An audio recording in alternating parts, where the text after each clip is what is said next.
We'll recognize Mr. Hultgren of Illinois for 5 minutes. Thank you, Mr. Chairman.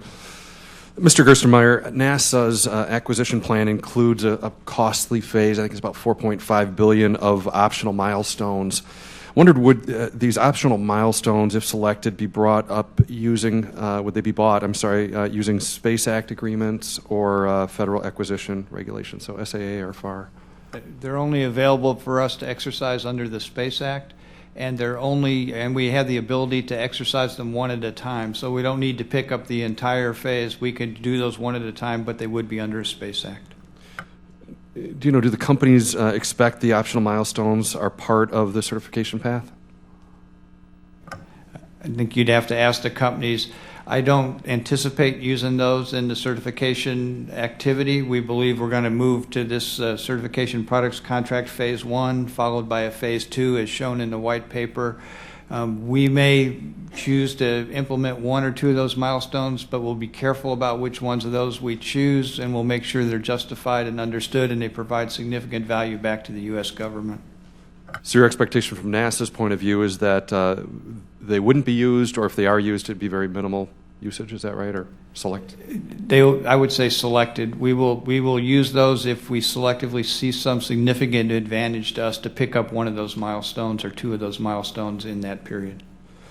Admiral Dyer, from your perspective on the safety advisory panel, what are the pitfalls, do you think, of this process?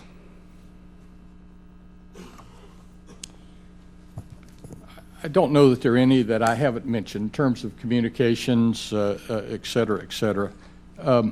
It does touch on that what keeps you up at night worry, though, and that is there's tremendous pressure in any government agency and any government program to force fit the job to be done into the money available.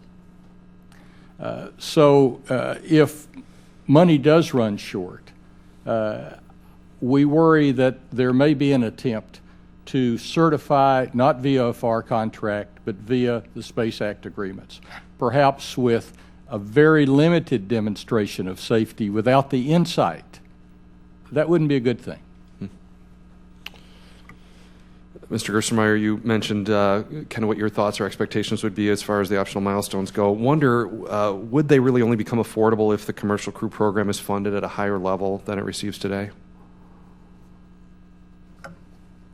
I mean, as we project forward, in our budget submit for 2013, we're looking for $829 million or so in fiscal year 14. We think we need those funding levels.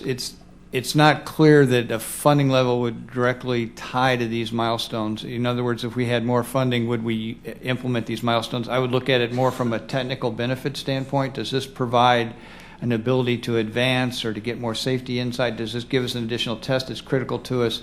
So it's kind of I don't know, we would look at them and evaluate whether it makes sense. So it's not tied to the overall funding level, whether we would implement those optional milestones or not. Okay. If I can change direction just a little bit, well, not directly related to today's hearing, wondered, Mr. Gerstenmaier, if you could comment briefly on the current state of the J2X engine. The J2X is doing extremely well down in Stennis. We've fired that engine for, I believe, up to 19 minutes, which is one of the longest firings we've had in any liquid engine test program. It's meeting all its milestones, all its performance activities. It's proceeding extremely well down at Stennis. Do you think there's any threat of money being redirected away from J2X development towards some of these other programs? Again, we need to look at the overall needs of the program of what the right approach is as we move forward for the heavy lift launch vehicle.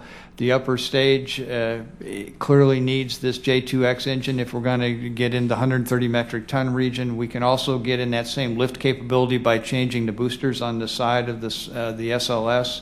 We have an advanced booster contract to go take a look at that to see other liquid systems that may go on the side. So we're actively trading those back and forth. We may slow down the testing a little bit on J2X if we think that gets us to a faster capability for SLS, or we may keep it right at the same path we're on right now. But the intent is I want to take J2X until we have that system fully wrung out and ready to be an operable system for the future. Okay. Well, I see my time's just about run out. Thank you both. Thank you, Chairman. I yield back.